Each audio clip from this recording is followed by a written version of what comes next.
अध्यात्म ज्योतिष के तमाम दर्शकों का एक बार बहुत बहुत स्वागत और अभिनंदन। आज हम बात करने जा रहे हैं 2024 राशिफल की। 2024 कैसी संभावना को लेकर के आ रहा है उस पर हम चर्चा करेंगे। मेष से मीन राशि पर्यंत हम लगातार यहां पर चर्चा कर रहे हैं। आज इस क्रम में हम लोग मकर राशि की बात करने जा रहे हैं। मकर राशि के लिए 2024 कैसे रहने वाला है, आपके हेल्थ की बात करेंगे, आपके जॉब की बात करेंगे, आपके करियर के लिए हम बात करेंगे, आपके दाम्पत्य जीवन की हम बात करेंगे, ऑल ओवर बिजनेस व्यापार को लेकर के बात करेंगे और क्या एक नई संभावनाओं को लेकर 2024 रहेगा, इस पर हम लगातार चर्चा करेंगे। इससे पहले छोटा सा निवेदन भी रहेगा, अगर आप पहली बार चैनल पर विजिट कर रहे हैं तो चैनल को सब्सक्राइब करके बेल आइकन जरूर प्रेस कर लीजिए, ताकि जो अपडेट्स आने वाली है वो आपको समय समय पर मिलती रहे। और हम आने वाले कार्यक्रम में प्रत्येक महीने के हिसाब से हम चर्चा करेंगे कौन सा महीना कैसे रहने वाला है। दिसंबर इस समय चल रहा है, यानी 2023 इस समय अपनी संध्या की ओर है। वहीं 2024 के आगमन की प्रतीक्षा में, सूर्योदय की प्रतीक्षा में बैठे हैं। 2024-23 के अंदर जो काम पेंडिंग रह गए थे, जो हमारी इच्छाएं अधूरी रह गई थी, जो हम करना चाहते थे नहीं कर पाए, तो उसके लिए 24 कैसा रहेगा। जो अनमैरिड हैं क्या विवाह के योग बनेंगे, जो जॉब की तलाश में थे क्या एक नई जॉब मिल पाएगी, क्या प्रमोशन वालों को प्रमोशन मिल रहा है या नहीं, अपने अनुरूप ट्रांसफर चाहते थे क्या, उनके लिए क्या संभावना है। देखिए यहां पर अगर हम राशिफल की हम बात करें तो राशिफल के आधार क्या रहेगा, थोड़ा उसको समझ लेते हैं। वैसे तो आपकी चंद्र राशि के आधार पर, चंद्र कुंडली के आधार पर हम इस फलादेश को कर रहे हैं, लेकिन अगर आपकी जन्म कुंडली नहीं बनी हुई, आपकी चंद्र कुंडली नहीं बनी हुई, तो फिर क्या होगा, फिर आप अपने बोलते नाम का आधार ले सकते हैं।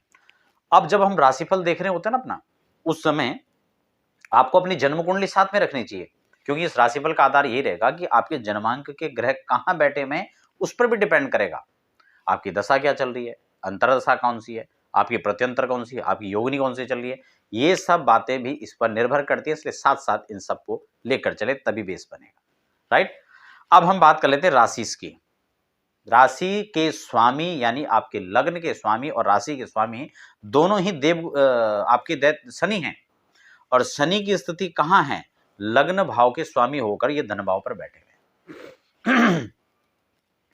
2024 की तो एंट्री धमाकेदार रहेगी, इसमें तो कोई दो राय नहीं है, क्योंकि धन के मालिक भी शनि और लग्न के मालिक भी शनि, आपके राशि के स्वामी भी शनि, और ये जब ट्रायंगल स्थिति यहां पर धन भाव के अंदर बनेगी तो आप यूं मान के चले कि वर्षांत तक ये योग तो बना ही रहेगा। तो धन का एक जो पक्ष है, जो भाव है, वो पुष्ट और मजबूत होता हुआ नजर आ रहा है।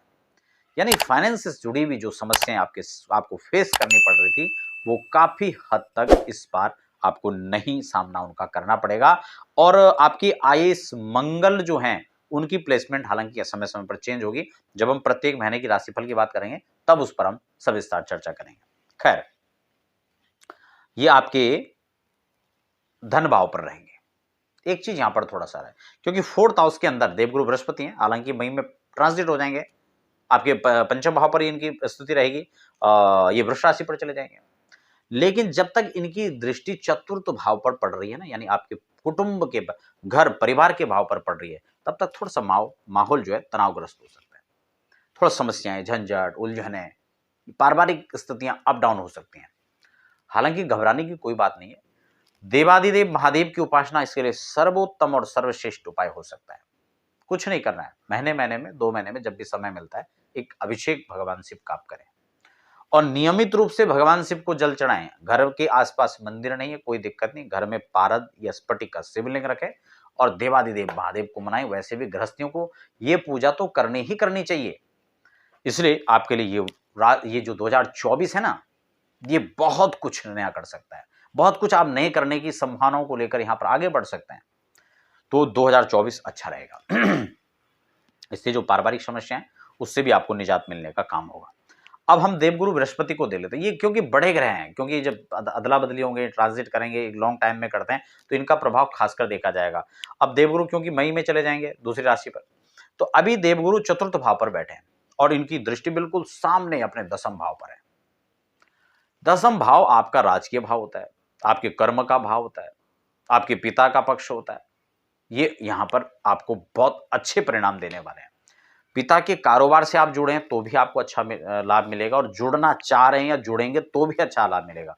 पिता के साथ तालमेल संबंधों में अच्छी एक उन्नति देखी जा सकती है और उनके स्वास्थ्य का सुधार, अगर किसी प्रकार से उनको कोई दिक्कत रहती तो वो आपको यहाँ पर उनका सुधार भी होता हुआ नजर आएगा। पिता का एक भरपूर स्नेह, प्यार, सहयोग हालांकि वो हमेशा से रहता है अपने बच्चों पर, लेकिन ये काल विशेषकर आपको हो सकता है कोई नई संभावनाएं आपको दिला सकता है। हो सकता है नई प्रॉपर्टी वो आपको दे दें, हो सकता है कोई नई चीज आपको दिला दें, कोई बड़ी चीज, बड़ी संभावनाएं यहाँ पर हो सकती है।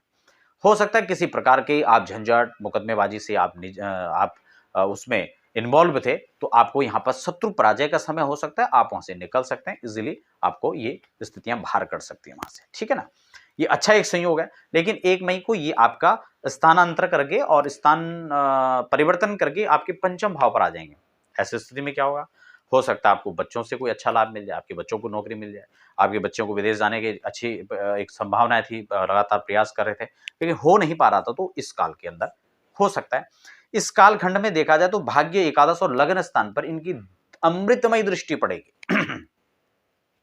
देवगुरु की स्थान बैठने से ज्यादा उनके भाव पर दृष्टि पड़ने से बहुत उत्तम फल का एक अनुमान लगाया जा सकता है। देखिए, जब ये नवम भाव पर दृष्टि देवगुरु की 1 मई से पड़ेगी तो आप समझते हैं ये आपके भाग्य को पुष्ट करेंगे। आपका मेहनत जहां रंग नहीं ला रहा था, आपकी जो लगातार प्रयास जो थे वो सफल नहीं हो पा रहे थे, तो देवगुरु आपके भाग्य प्रवर्धन का काम करेंगे, आपका भाग्य साथ देने लगेगा और फिर जो काम नहीं भी बन रहे थे, जिनकी संभावनाएं भी कम होती हुई नजर आ रही थी, वो वहां से आपको अप होता हुआ नजर आएगा। तो 2024 मई के बाद ये देवगुरु की अमृतमय दृष्टि खासम खास आपके लिए रहने वाली है, बहुत विशेष रहने वाली है। बस आपको एक बात का ध्यान रखना है, आपको बृहस्पतिवार के दिन किसी बड़े का अनादर नहीं करना है। कोई भी किसी स्थिति में कोई मांगने वाला मिल जाए, कोई रोड पर मिल जाए, आप गाड़ी ड्राइव कर रहे हैं, बार-बार पीछे से हॉर्न मारे जा रहे हैं, आपको सामने से कोई आता है, उसका अभिवादन हालांकि हमेशा करना चाहिए, हमेशा इन बातों का ध्यान रखना चाहिए, लेकिन जब एक विशेष समय हो, विशेष परिस्थिति हो, तो उपाय के तौर पर हम इसको देखकर आगे बढ़ सकते हैं। एकादश भाव आप फाइनेंशियली आप स्टेटस जो काफी बिल्डअप यहाँ पर होने वाला है। लगन भाव पर स्वास्थ्य की दृष्टि से देखा जाए तो बहुत अच्छा योग संयोग बन रहा है। शुक्र यहाँ पर 19 मई को पंचम भाव पर स्वग्रही हो जाएंगे, बहुत अच्छा प्रभाव यहाँ पर रहेगा और आपका 18 सितंबर से लेकर 12 अक्टूबर तक का जो है वो दसम भाव पर मालव्य योग बनेगा। होटल इंडस्ट्री, फिल्म इंडस्ट्री, आपका जो है कहीं ना कहीं कॉस्मेटिक का जिनका बिजनेस है, जो व्यापार करने वाले हैं, वो विदेश से जिनका आयात निर्यात का काम है, जो बड़े इन्वेस्टर हैं, उन सबको इसका बड़ा अच्छा लाभ मिलेगा। टूरिज्म जगत को भी अच्छा लाभ मिल सकता है। तो ये अच्छे परफॉर्मेंस का एक समय है उन लोगों के पास, वो आगे बढ़ने के लिए कुछ कर सकते हैं। ये काल आपके लिए काफी अच्छा है। हालांकि 19 मई से भी ये जब शुक्रदेव आपकी स्वग्रही होकर पंचम भाव में रहेंगे तब भी ये काफी अच्छा रहेगा, लेकिन इस काल में तो बहुत ही लाभदायक हो सकता है। आपको उपाय क्या करना चाहिए, अपने स्फटिक श्रीयंत्र को अपने कार्यस्थल पर, अपना ऑफिस है या आपका घर या फिर अपने व्यवसायिक स्थान पर उसको रखें, उनकी पूजा करें और नारियल चुन्नी और कुछ मेवे का प्रसाद लेकर के आपको दुर्गा शक्ति की आराधना उनकी पीठ पर जाकर करनी चाहिए। 2024 की मंगलमय शुभकामनाओं के साथ आप सबसे लीजिए इजाजत। धन्यवाद।